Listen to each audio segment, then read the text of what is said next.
And that time will certainly come when nothing will remain of the Qur'an except the pages that are mechanically read. Yes, but no one goes to the Qur'an for the guidance that it has. And therefore no one follows that guidance in the Qur'an. مَسَاجِدُهُمْ عَامِرَةٌ وَهِيَ خَرَابٌ مِنَ الْهُدَى. When that time comes when nothing remains of Islam but the name, and nothing remains of the Qur'an but the traces of the writing mechanically read. At that time, he said, the masajid will be grand structures. Long time was karat roof. When rainfall used to leak and used to be mud walls. But when that time comes when nothing remains of Islam but the name, the masajid will be grand structures, multi-million-dollar buildings, iron and steel, but devoid of guidance. عُلَمَاؤُهُمْ شَرُّ النَّاسِ مِمَّنْ تَحْتَ أَدِيمِ السَّمَاءِ. The religious scholars who support such a blind people, the religious scholars who are embraced by such a blind people, who are holding on to nothing but their rice husk, those religious scholars, those ulama would be the worst people beneath the sky. مِنْ عِنْدِهِمْ تَخْرُجُ الْفِتْنَةِ وَفِيهِمْ تَعُودُ. From them will emerge that which will constitute fitna for the people, tests and trials, corrupting them. And they'll become the centers of fitna. The house burning down. And the scholars of Islam may even know that. And they're lecturing long, pretty lectures, wah, but their house burning down. And they can't even see their house burning down. Or they know their house burning down, but they're afraid to say it. Because you might lose your green card,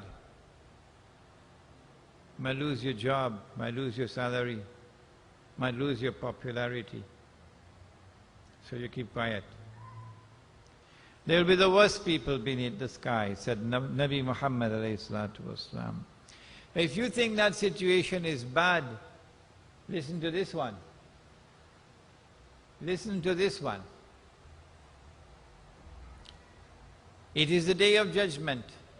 The hadith is in Sahih Bukhari. It is repeated 4 times in Sahih Bukhari by 4 different companions of the Prophet alayhi salatu wasalam. So it is known as mutawatir hadith. When a hadith comes from only one source, it is known as ahad. But when it is repeated by several companions, it is called mutawatir. This is mutawatir. What is it? That on the last day, the day of judgment, Allah subhanahu wa ta'ala addresses Adam alayhi salam. And he says to Adam alayhi salam, take out or separate the people for the hellfire. And Adam alayhi salam asks, how many are they, O Allah? This is Sahih Bukhari, eh? How many are they, O Allah? And then Allah subhanahu wa ta'ala replies and he says, out of every 1,000, take 999 for the hellfire. Out of every 1,000, take 999 for the hellfire. The companions of the Prophet ﷺ were terrified.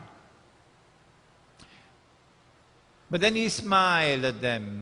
Bushra lakum, good news for you. The one for Jannah would be from you.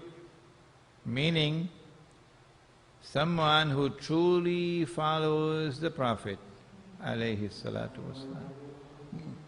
someone who holds on to the Quran and Sunnah, regardless of the price he may have to pay, that one is for heaven. But then he went on to say that the 999 would all be the people of Gog and Magog. Oh, that means that the subject of Gog and Magog is an awesomely important subject. How many people bother to teach this subject? How many times have you ever heard anyone talking about Gog and Magog? None. I have lived my entire life studying Islam. No one ever spoke on the subject of Gog and Magog to me. None. No teacher, no school, no institution, no Maulana, none. Now that's strange. Because if 999 are going to be the people of Gog and Magog, what it implies is that one people, namely Gog and Magog, one people are going to succeed in getting all of mankind, illa masha'Allah, all of mankind to follow them instead of Muhammad alayhi salatu wasalam, to imitate them, to become carbon copies of them. So even while a man says he's a Muslim, and now one says he's a Hindu, and now one says he's a Christian, and now one says he's a Jew, in fact, they're only holding on to their rice husk when they say they're Muslim or Hindu or Christian or Jew. They have effectively joined the Jamaat.